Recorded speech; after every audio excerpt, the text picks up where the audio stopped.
My name is Amy Jean Davis. I am the founder and executive director of LA Animal Save. LA Animal Save is a part of a global network of groups. We are actually the largest animal save group in the whole world. Los Angeles has so many amazing activists who come down every week to bear witness to the pigs. It's just the right thing to do, and I'm grateful to have this position of running the group and just bearing witness with everyone. Part of why we have such a great partnership with the slaughterhouse and with the police department. The Save movement is love-based. We're there to bear witness. It's not an angry protest. We don't engage in conflict with anyone.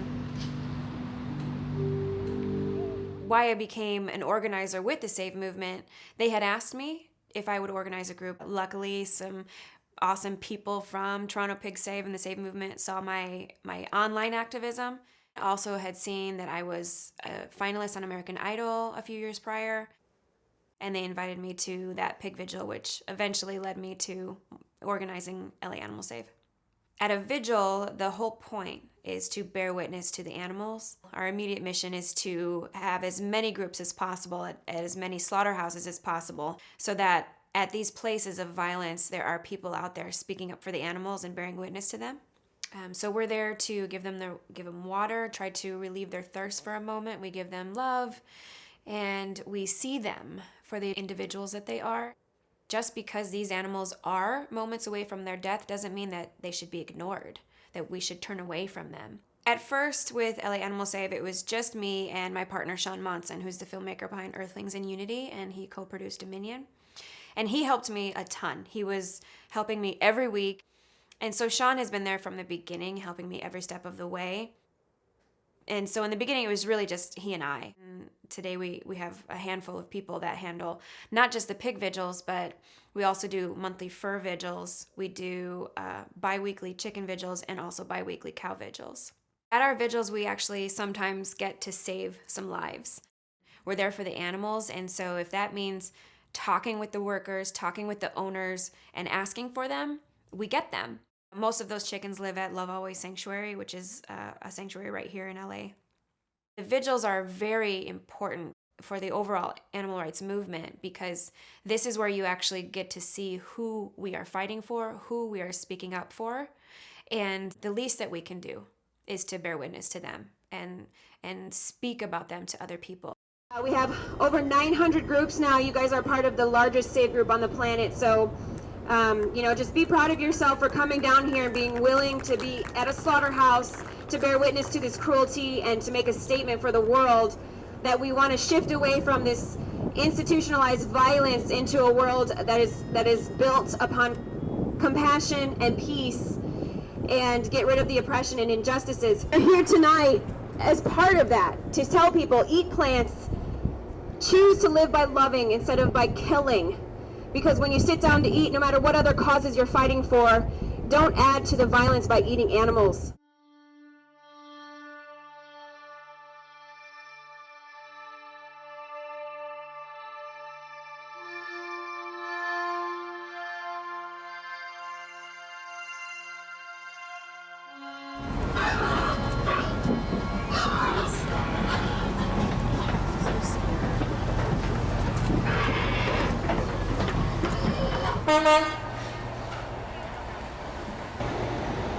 I've never been here before. It took my mom and I a second to build up our confidence to come here and build up our strength, but I could not be happier to be here. Everybody coming together for their shared just love of animals and knowing that this is wrong and that this needs to end and this needs to stop. It's heartbreaking, especially when the empty trucks pull out of the slaughterhouse. I mean, you don't even want to think about what's happening next. But it's just letting them know that they are loved and they didn't leave this earth not being loved, and that they got their last taste of water, and they were surrounded by smiles, and I think that's all anybody can ask for in their last moments, and I wish that they could have so much more of that, but just being able to give them this little bit is so important.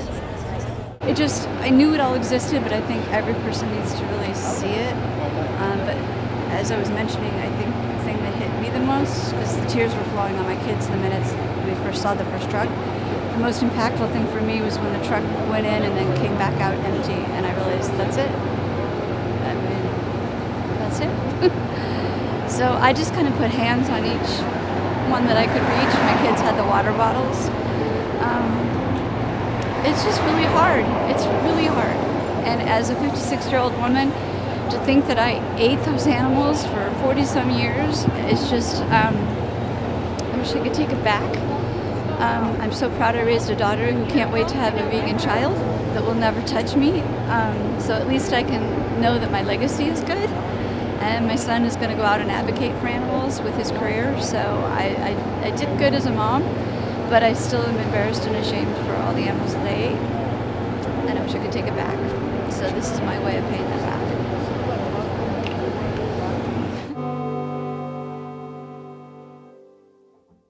The thing that made me vegan was the dairy industry and what happens with the dairy industry, what happens with these mothers.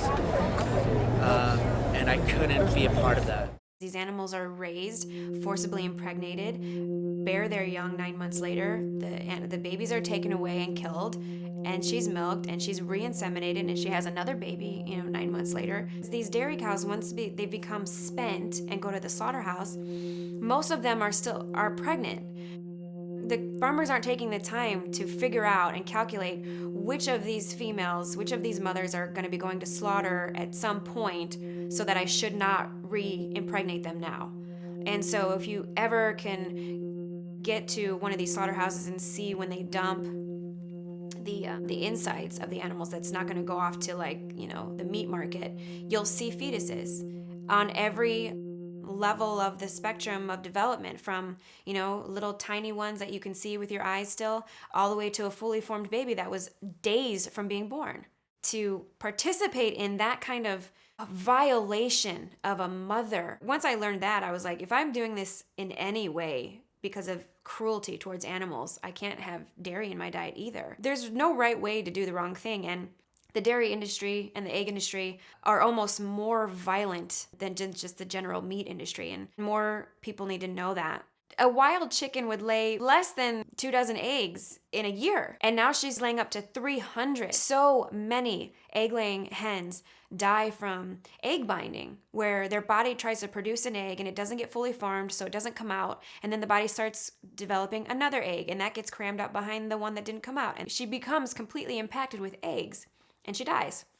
Around 18 months, 24 months of age, she's gonna decline in her egg production, so much so that she's no longer profitable for the farmer, so he's gonna send her off to slaughter and then just get another round of hens to take their place. If you want to actually not partake in any of that violence, there's no animal product you can consume, period. The pigs that we actually see are these 4 to 6 month old babies. These animals come mostly from factory farms. In America, animal products are factory farmed. 95 to 99% of them come from factory farms. These pigs come from terrible, unnatural conditions. The abuse of them actually starts before they're even born. These mother pigs live in what's called a gestation crate, and it's so small that she can never turn around. Essentially, they're living on mostly slatted concrete.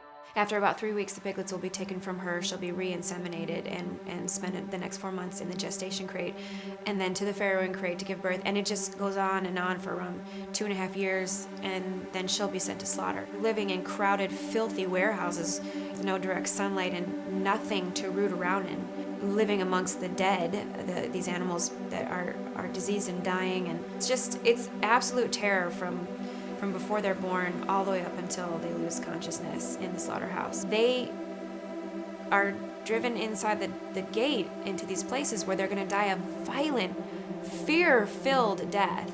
They're not idiots. They smell the death. It's everywhere in the air, even when they're outside the slaughterhouse waiting. And we all get to walk back to our cars and drive home to our beds at night.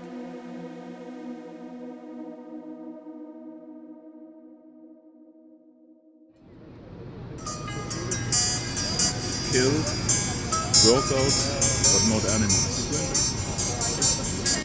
My name is Franco Carlotto. This is my son, Dexter. And I went vegan 4 years ago. I'm actually a fitness expert and I used to compete in fitness. So the moment I looked into it, and I always loved animals, it was just so obvious to do it because I just cannot stand behind it anymore, right? So I wanna, and he went vegan 2.5 years ago. And yeah, it's just, life is so much more peaceful, beautiful. More people are going to come to the vigils. More people will be inspired to stop eating animals. More people will be inspired to become activists. And for the greater movement, the greater global movement, I see so many people joining us that we're able to change government policies, change food systems, and get away from this institutionalized violence against the most vulnerable beings on the planet. And not just individual change, but system change. And it's going to happen so quick. It's going to become so weird and gross to continue to eat animals. So that's what I see. I see a vegan world in the future, in our future, our very near future.